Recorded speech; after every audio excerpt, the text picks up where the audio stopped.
La Segunda Guerra Mundial en color. La Guerra Relámpago. Durante la tarde del 31 de agosto de 1939, el ejército alemán ultima los preparativos para invadir Polonia. Los pilotos estudian sus objetivos.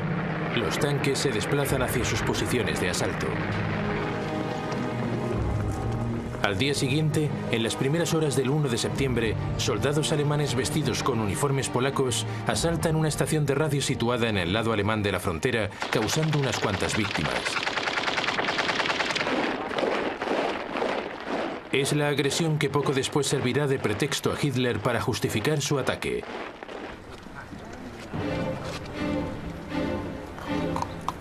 A las 8 de la mañana, las tropas alemanas penetran a través de la frontera polaca y las fuerzas motorizadas avanzan con velocidad.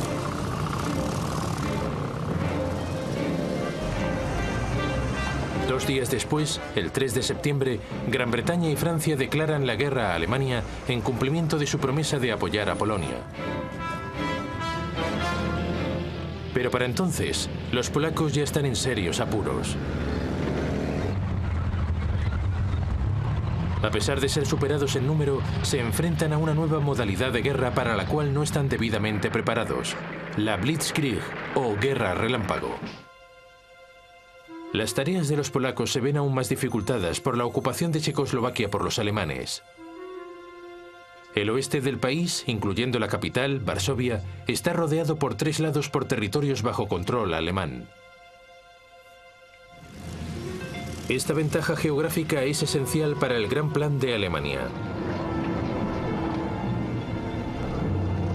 La misión de la primera ofensiva de los tanques consiste en efectuar una importante penetración inicial.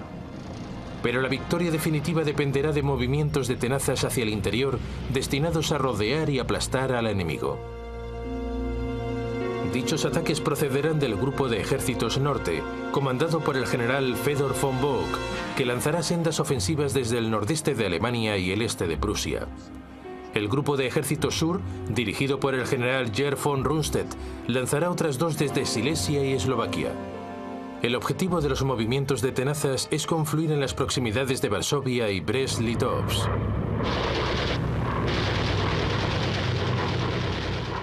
Desde el principio todo marcha sobre ruedas para los alemanes.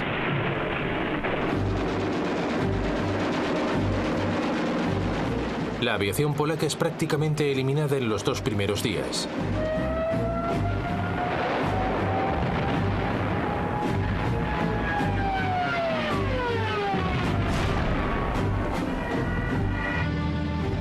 Los tanques se abren camino y avanzan hacia el interior. Y los Stukas y los bombarderos de alcance medio se revelan terriblemente destructivos.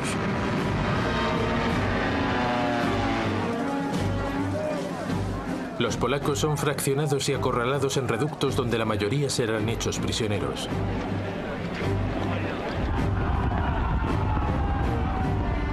Circula el rumor de que algunas valerosas unidades de caballería polacas han intentado hacer frente a los Panzers, pero en vano. Los polacos se muestran menos hábiles y no pueden hacer frente a la velocidad del enemigo. Simplemente son apartados de en medio. El 8 de septiembre, los movimientos de tenazas se encuentran y las tropas alemanas se avanzan en las afueras de Varsovia. El 17 de septiembre, los otros movimientos de tenaza coinciden en Brest-Litovsk. Ese mismo día, fuerzas soviéticas cruzan la frontera este de Polonia según lo acordado entre Hitler y Stalin en el Pacto Nazi-Soviético.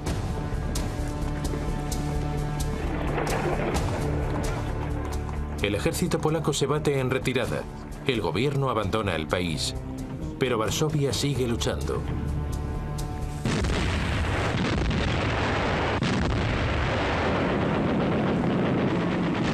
Sus defensores rechazan la oferta de rendición alemana y la máquina de guerra alemana se emplea contra ellos con toda su furia.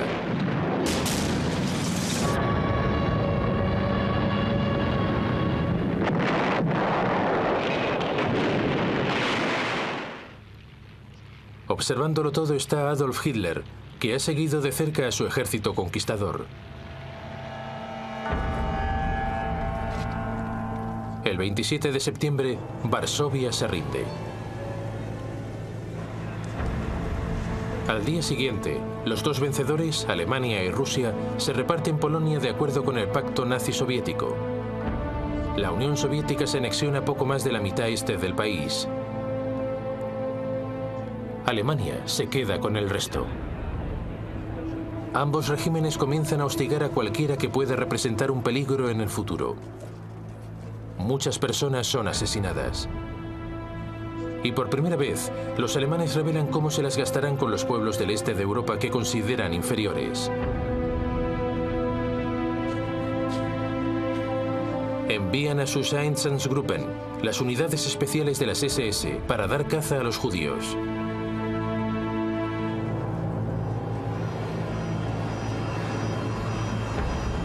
La mayoría son constreñidos en guetos en las ciudades más grandes, donde morirán de inanición.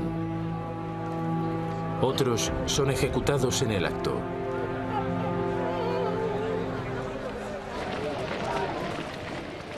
La invasión ha supuesto el fin del ejército polaco. Más de 50.000 hombres huyen hacia Francia. Allí funciona un gobierno provisional formado por el general Władysław Sikorski. Los polacos lucharán valerosamente desde el exterior.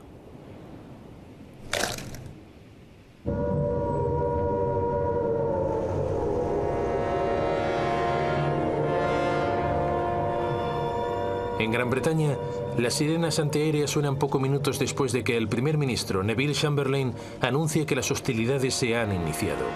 En realidad, a pesar de las promesas de sus políticos de defender la soberanía polaca, Gran Bretaña y Francia han hecho bien poca cosa para ayudar a Polonia.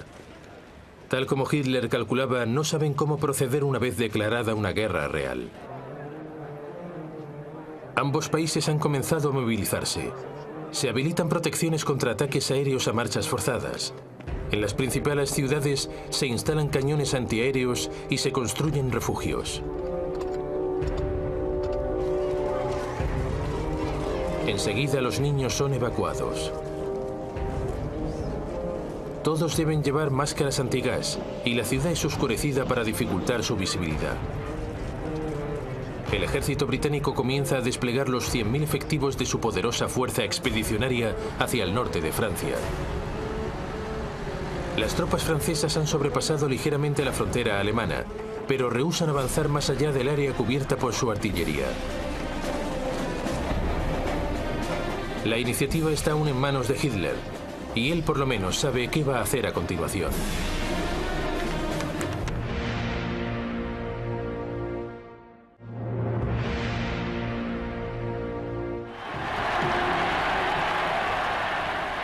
La Blitzkrieg contra Polonia ha supuesto un éxito clamoroso para Adolf Hitler. Ha sometido a un país entero en menos de 4 semanas, y su avidez aún no se ha saciado. Por eso ordena a sus generales que planifiquen el ataque contra Gran Bretaña y Francia en noviembre de 1939, cuando aún no han pasado ni 2 meses desde la caída de Polonia. Su Estado Mayor se echa las manos a la cabeza.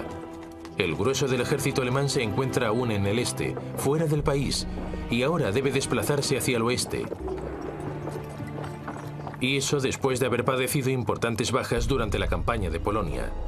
Allí ha habido alguna que otra lección que aprender. Los cañones antitanques polacos han destruido el equivalente a una división ligera Panzer. La cuarta parte de los aviones empleados se ha perdido. Los Panzers eran demasiado ligeros y no demasiado fiables. Con frecuencia se veían rebasados por sus columnas de suministro y por la infantería que avanzaba. De mala gana y después de encendidas discusiones, Hitler consiente en esperar hasta la próxima primavera. La Marina alemana sigue aún ocupada en un ambicioso programa de reconversión que no concluirá hasta 1948. El comandante de su división submarina, el almirante Karl Dönitz, planea cortar las rutas de suministro británicas a lo largo del Atlántico. Para ello necesita 300 submarinos transatlánticos, pero no tiene más que 38. Con todo, Dönitz se asegura de que todos los submarinos disponibles se encuentren en el mar el día 3 de septiembre, el primer día de guerra contra Gran Bretaña. Esa tarde, al ser confundido con un barco mercante, el submarino U-30 hunde el transatlántico Athenia sin previa advertencia.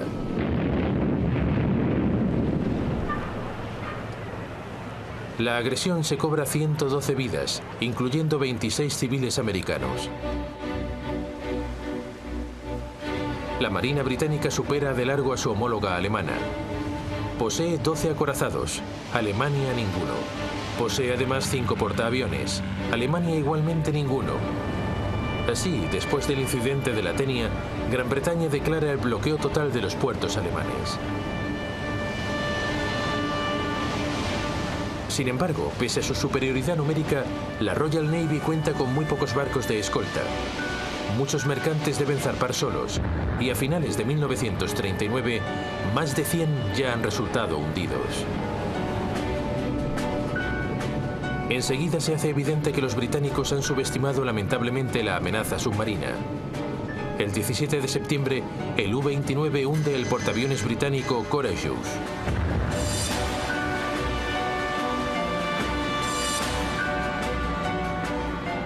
El 14 de octubre, el acorazado Royal Oak es hundido cuando el U-47 se desliza a través de las defensas de la base de la flota principal británica en Scapa Flow, en las Islas Órcadas.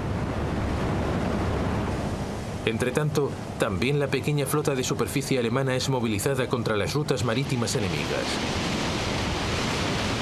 El 22 de noviembre, los cruceros de combate Scharnhorst y Genesau interceptan un convoy en el Mar del Norte.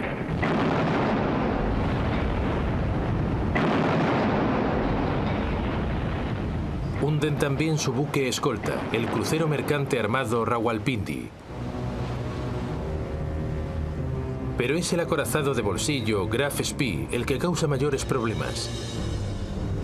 Diseñado específicamente para atacar buques de abastecimiento enemigos, con sus cañones de 28 centímetros es capaz de destruir cualquier buque y darse rápidamente a la fuga, y su velocidad le permite escapar de cualquier acorazado. El Graf Spee zarpa de Alemania antes del inicio de las hostilidades. Pronto se dedica a cortar rutas comerciales en el Atlántico Sur y en el Índico. Finalmente, 3 cruceros británicos, el Exeter, el Ajax y la Shields, lo interceptan a poca distancia del Río de la Plata, en la costa este de Sudamérica.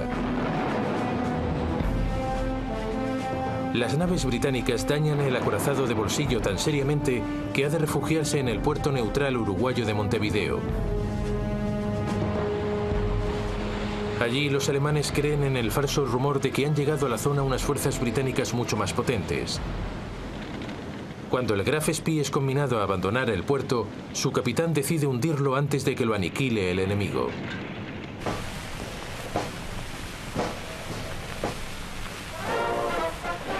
De regreso a Gran Bretaña, los marinos de la Royal Navy son recibidos como héroes. Pero se trata del único éxito claro celebrado por los ejércitos de Gran Bretaña y Alemania durante el invierno de 1939. Por lo demás, a principios de 1940, la guerra está calmada. Ambos bandos no hacen gran cosa durante el invierno, salvo patrullar, adiestrarse e intentar entrar en calor, ya que ese invierno es particularmente frío. Un periodista americano la denomina la guerra de broma, en alemán Sitzkrieg.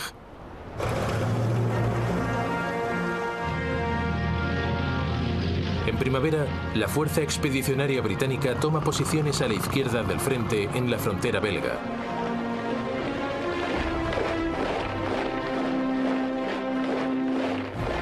Pero es superada de largo por sus aliados franceses. Francia posee cerca de 100 divisiones a lo largo de las fronteras belga y alemana, y otras en reserva en sus proximidades. Este desequilibrio significa que el comandante británico Lord Gort ha de aceptar sin resistir las ideas del general francés Maurice Gamelin. Y esas ideas son completamente defensivas. Las esperanzas francesas están depositadas en las imponentes barreras de la línea Maginot. una serie de fortificaciones que transcurren desde Suiza a Bélgica a lo largo de la frontera germano-francesa. La línea Maginot se considera totalmente impenetrable y su objetivo es mantener a salvo el territorio francés. Pero por otra parte, los aliados no tienen idea de cómo derrotar a Alemania.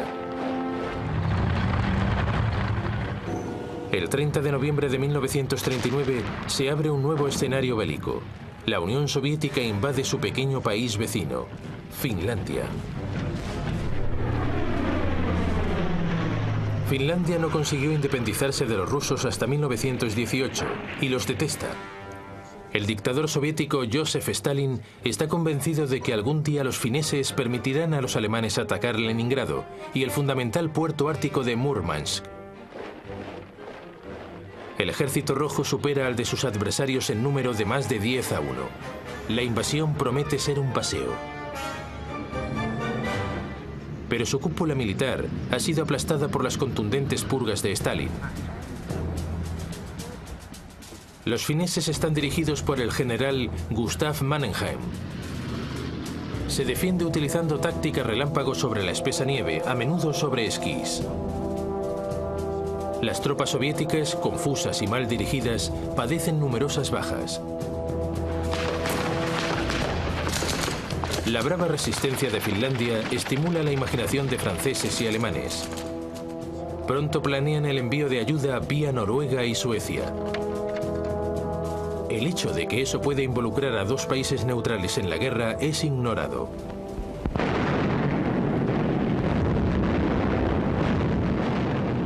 Pero una nueva ofensiva soviética a principios de febrero rompe la línea defensiva finesa. A primeros de marzo, los fineses han de ceder territorio a Stalin. También Hitler ha comenzado a mostrar interés por Escandinavia. La máquina de guerra nazi precisa del mineral de hierro procedente de Suecia. En los meses de invierno, la única manera de que llegue a Alemania es a través del puerto noruego de Narvik. Si los aliados desembarcan en Noruega, esa vía de abastecimiento esencial podría verse interrumpida. Por eso ordena planificar la invasión de Noruega. Dinamarca, que queda en medio, también habrá de ser ocupada. El escenario noruego se calienta el 16 de febrero de 1940.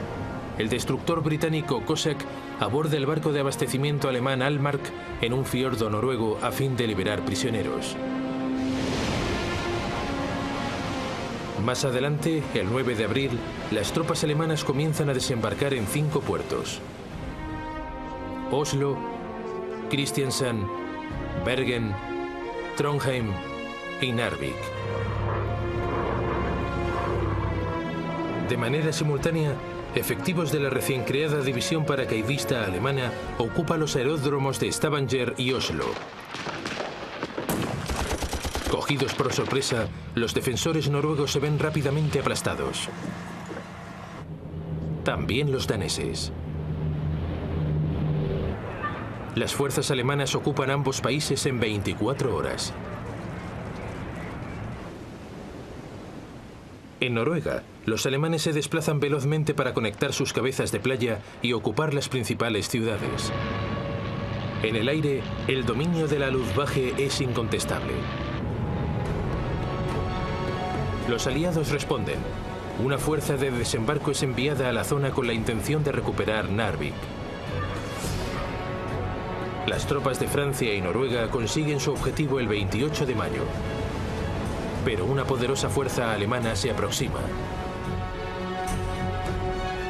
6 semanas después, los aliados abandonan Noruega a su suerte.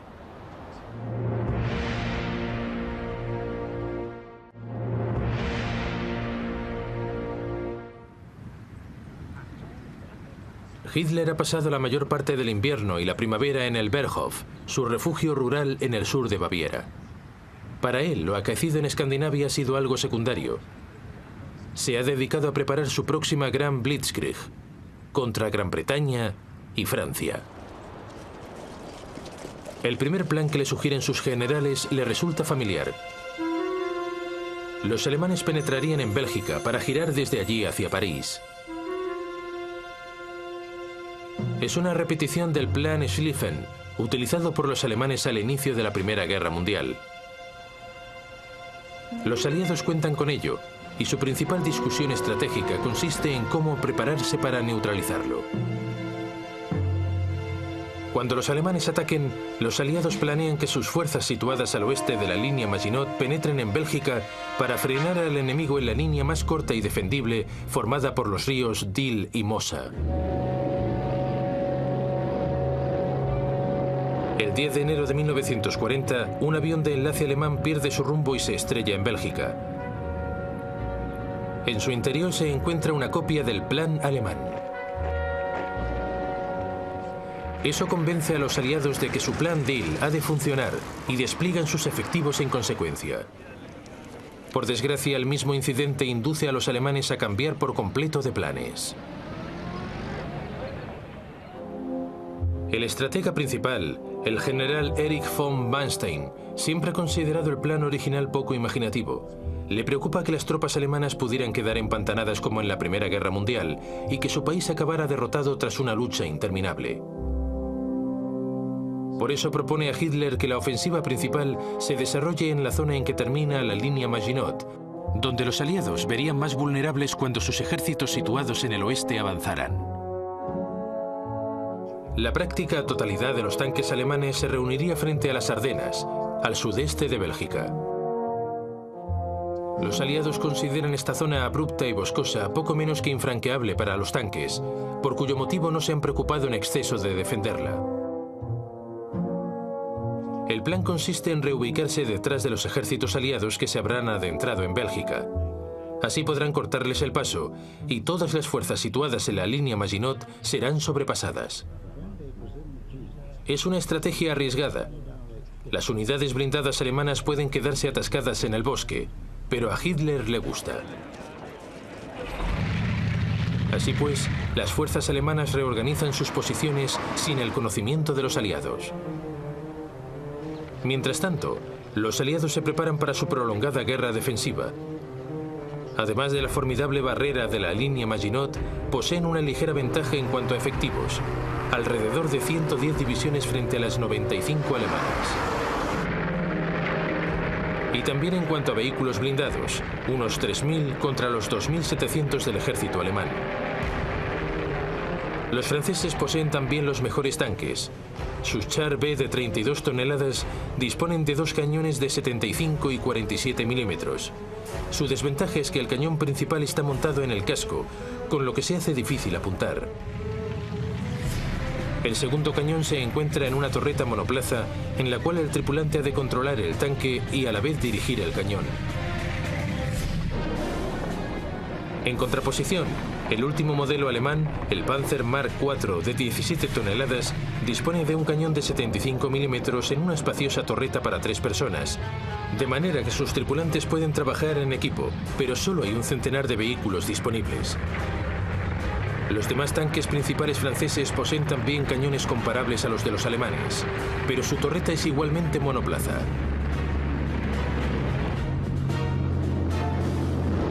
El único ámbito en el que los alemanes cuentan con una clara ventaja es el aire. La Luftwaffe posee 2.000 bombarderos, los aliados únicamente 800. La Luftwaffe dispone de 4.000 aviones de combate, incluyendo el ultramoderno Messerschmitt Bf-109. Deberán enfrentarse a tan solo 2.500 aviones bastante más antiguos. La aviación británica dispone de unos 800 sofisticados cazas Spitfire y Hurricane, pero los mantiene reservados para la defensa interna. El 10 de mayo de 1940, Winston Churchill se convierte en primer ministro del Reino Unido.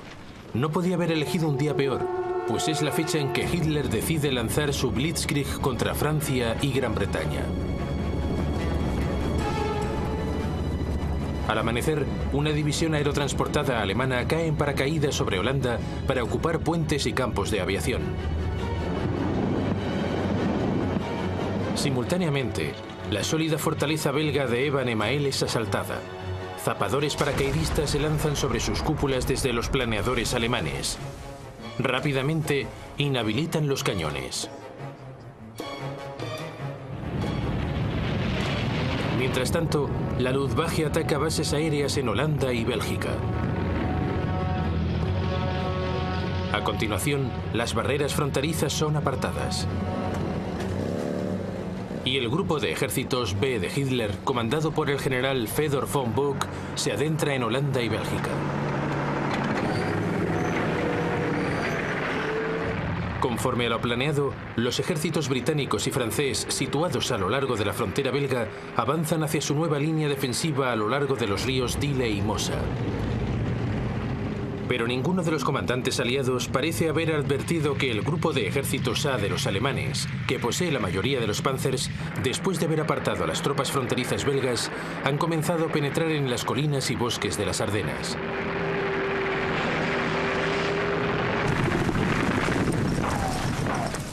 Mientras tanto, los alemanes avanzan velozmente a través de Holanda.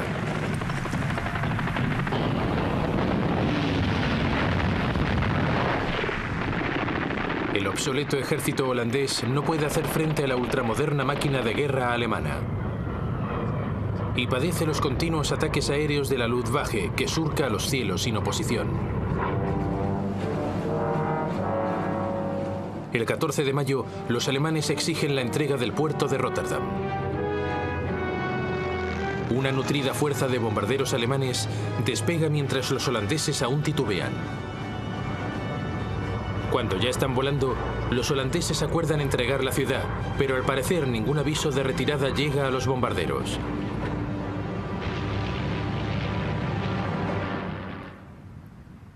Rotterdam es devastada. Holanda capitula al día siguiente.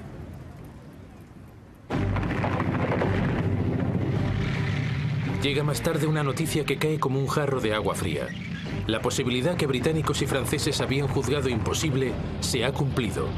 Los tanques alemanes han atravesado las Ardenas y han llegado hasta el Mosa por la tarde del 12 de mayo. Entre los primeros en llegar a Sedan, al norte de la línea Maginot, se encuentran los hombres del 19º Cuerpo Panzer, dirigido por el general Heinz Guderian, que acaba de salir victorioso de Polonia.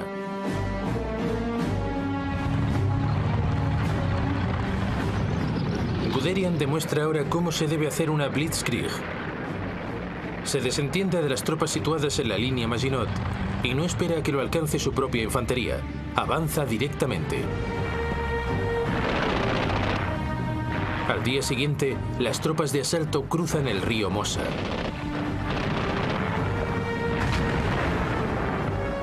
Los zapadores comienzan a construir puentes para las unidades blindadas pese al intenso fuego francés.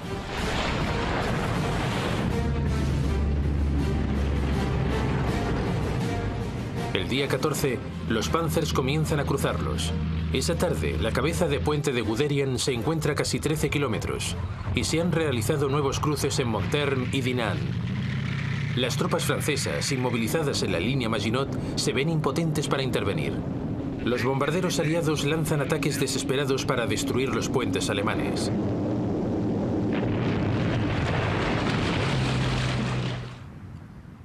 Pero la mayoría son derribados.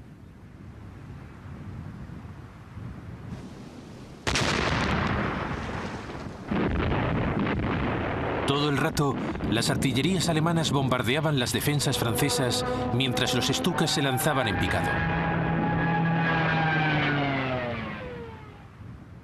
Justo 3 días después de haberse iniciado el ataque, la resistencia francesa alrededor de Sedan se viene abajo. Los Panzers de Guderian se desplazan veloces hacia el oeste. Al anochecer han avanzado más de 60 kilómetros en pos del grupo de ejércitos aliados norte. Estos se han mantenido firmes en la línea de Dyle, pero ahora el comandante en jefe francés, el general Gamelin, advierte que están a punto de quedar rodeados y les ordena replegarse. Esta repentina decisión de retirarse desconcierta a las tropas aliadas, que ignoran por completo lo que está ocurriendo detrás de ellas. El repliegue se ve dificultado por una creciente avalancha de refugiados que obstruyen las carreteras.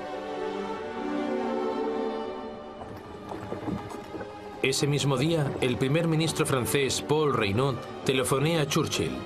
«Nos han derrotado. Hemos perdido la batalla», le dice. Ahora parece que nada puede frenar a Guderian, que se adentra cada vez más en territorio francés. El día 19, sus unidades punteras ya han sobrepasado Peronne. El día 20, tras una extraordinaria carrera de 90 kilómetros, Amiens es ocupada a la hora del almuerzo. Abbeville, a solo 22 kilómetros del Canal de la Mancha, es ocupada a las 9 de la noche.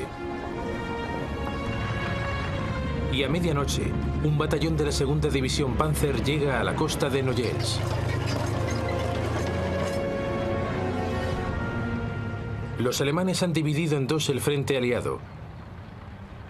Ahora todo depende de si serán capaces de defender ese largo pasillo o de si los aliados podrán contraatacar con éxito.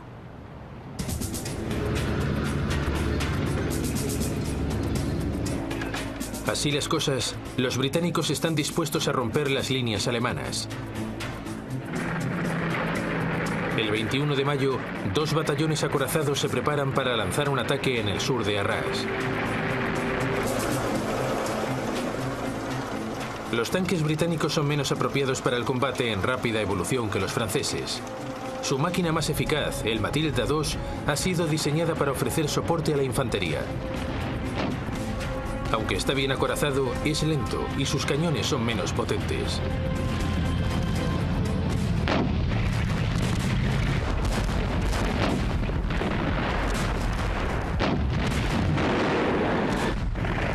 Los alemanes no tienen excesivos problemas para repeler el ataque. Pero eso produce una reacción. El alto mando alemán comienza a preocuparse por sus prolongadas líneas de comunicación. En consecuencia, por el momento el avance hacia el sur de Francia queda suspendido hasta que llegue la infantería.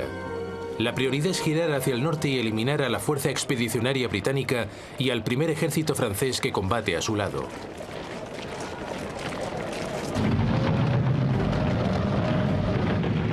El 22 de mayo, Guderian y los Panzers inician su ofensiva para destruir los ejércitos aliados. Estos se retiran hacia los puertos de Boulogne, Calais y Dunkirk, pero quedan atrapados. El 23 de mayo, el general Alan Brooke, comandante del segundo cuerpo británico, escribe: "Nada excepto un milagro puede salvar a la fuerza expedicionaria británica". 2 días después, los alemanes ocupan Boulogne.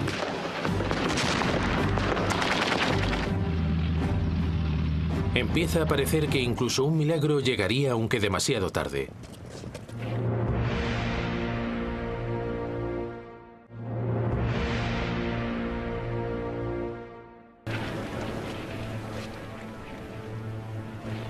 El 25 de mayo de 1940, la situación de la Fuerza Expedicionaria Británica y del primer ejército francés es desesperada. El puerto de Boulogne ha sido invadido. Las tropas alemanas han aislado Calais. Los británicos se han visto obligados a regresar al puerto de Dunkirk. Lord Gord, el comandante británico, notifica a su gobierno que la única esperanza de salvar ni que sea una fracción de sus tropas consiste en organizar una evacuación por mar.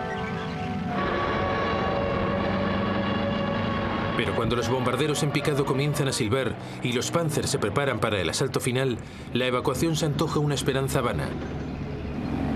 Los británicos prevén que Dunkirk será tomada en un solo día. Sin embargo, los británicos ignoran que Hitler y el alto mando alemán han tomado una decisión que los salvará de la aniquilación total.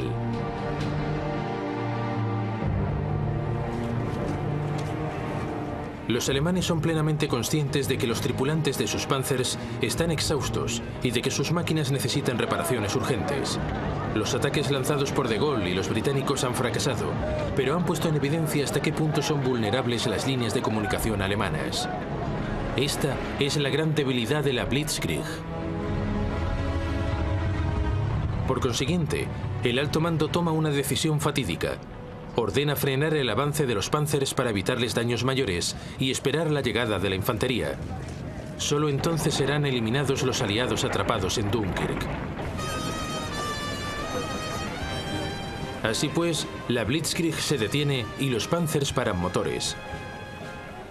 No avanzarán durante 2 días, lo suficiente para conceder, especialmente a los británicos, un cierto tiempo para prepararse. Mientras los tanques esperan, la única acción importante tiene lugar en Calais. Allí, las guarniciones francesa y británica se niegan a rendirse. Pero son aplastadas tras 3 días de sangrientos combates cuerpo a cuerpo. Cuando los Panzers se ponen nuevamente en marcha 2 días después, el 26 de mayo, el tiempo ha cambiado.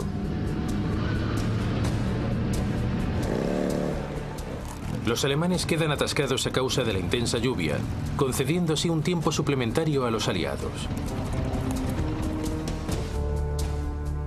Así las cosas, el 26 de mayo a las 7:57 horas, el vicealmirante Bertram Ramsay, oficial superior de la Marina, recibe la señal para poner en marcha la operación Dinamo.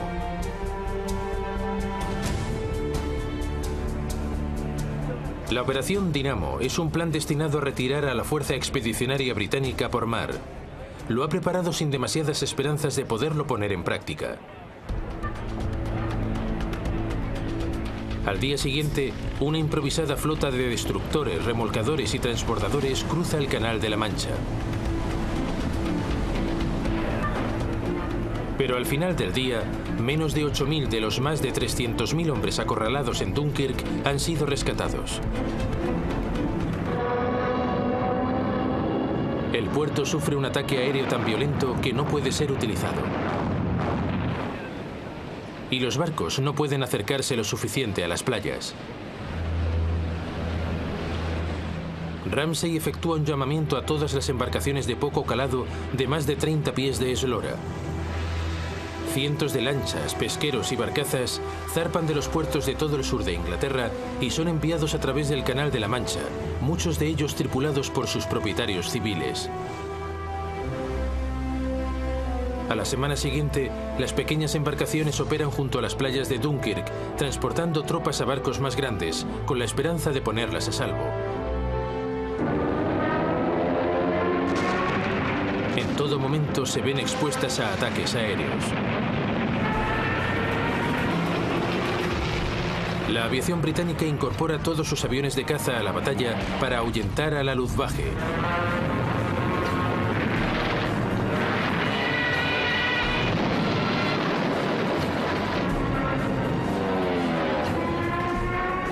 Aún así, 7 destructores franceses y otros 7 británicos son hundidos junto a 24 buques de guerra de menor tamaño. La cuarta parte de las 665 pequeñas embarcaciones nunca regresará a casa. Pero cuando la evacuación concluye, el día 4 de junio, más de 300.000 hombres, el 41% de los cuales franceses, han sido rescatados.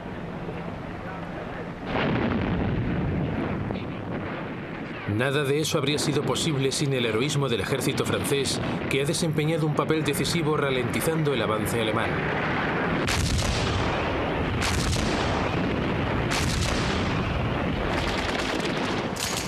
La retaguardia francesa no abandona sus posiciones alrededor de Dunkirk hasta que los últimos barcos se alejan de las playas. Un oficial británico compara el episodio a la resistencia final de los espartanos en las Termópilas.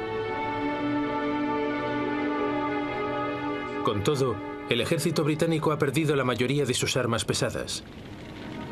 No volverá a estar en condiciones de luchar contra los alemanes durante un largo tiempo. Francia continúa luchando, aunque ha perdido más de la mitad de su ejército.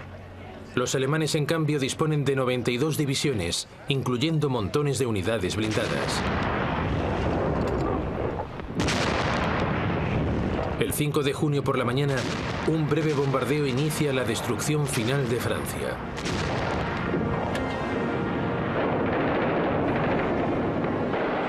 Las tropas de asalto cruzan el Somme y el Aisne. En principio, la resistencia francesa es feroz y los alemanes pasan serios apuros para huir de sus cabezas de puente. Pero una vez más, la Luftwaffe ayuda a aplastar las defensas.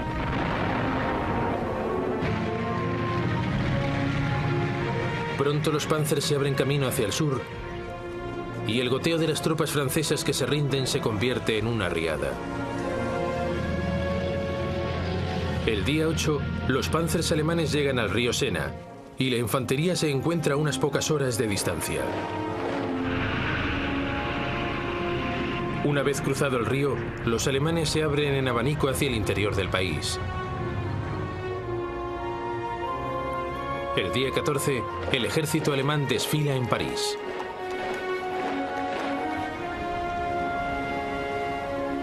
La esvástica es izada en la Torre Eiffel.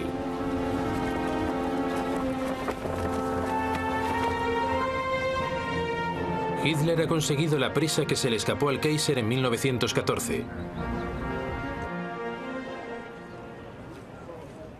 Los parisinos no pueden más que mirar perplejos y horrorizados. Durante el período del colapso francés, Winston Churchill efectúa 3 visitas a Francia para intentar levantar la moral de la resistencia francesa. El 16 de julio incluso ofrece a Paul Reynaud una unión con Gran Bretaña si Francia continúa luchando. Pero es demasiado tarde. El gabinete de Reynaud rechaza la propuesta y el primer ministro dimite esa misma tarde. Es sucedido por el mariscal Philippe Pétain, que de inmediato pide a los alemanes un armisticio.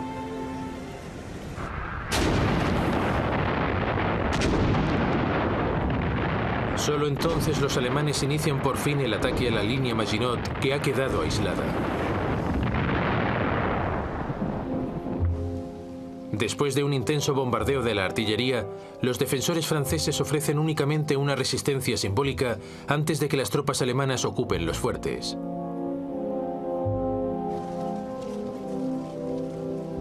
El 21 de junio, Hitler llega a Compiègne, donde se guarda el vagón de tren en el que los alemanes firmaron el armisticio en 1918.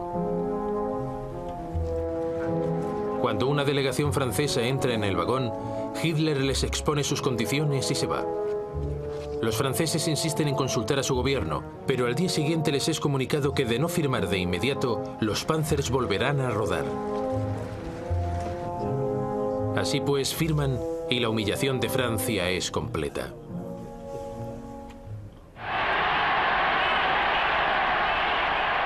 Hitler considera absoluto su control sobre el oeste de Europa. Está convencido de que ahora los británicos buscarán la paz y de que pronto podrá pasar a la segunda etapa de su plan general. Pero pese a que la Blitzkrieg ha conseguido mucho y muy deprisa, no le ha hecho ganar la guerra. Los británicos, aplastados y maltrechos, han escapado para seguir luchando otro día.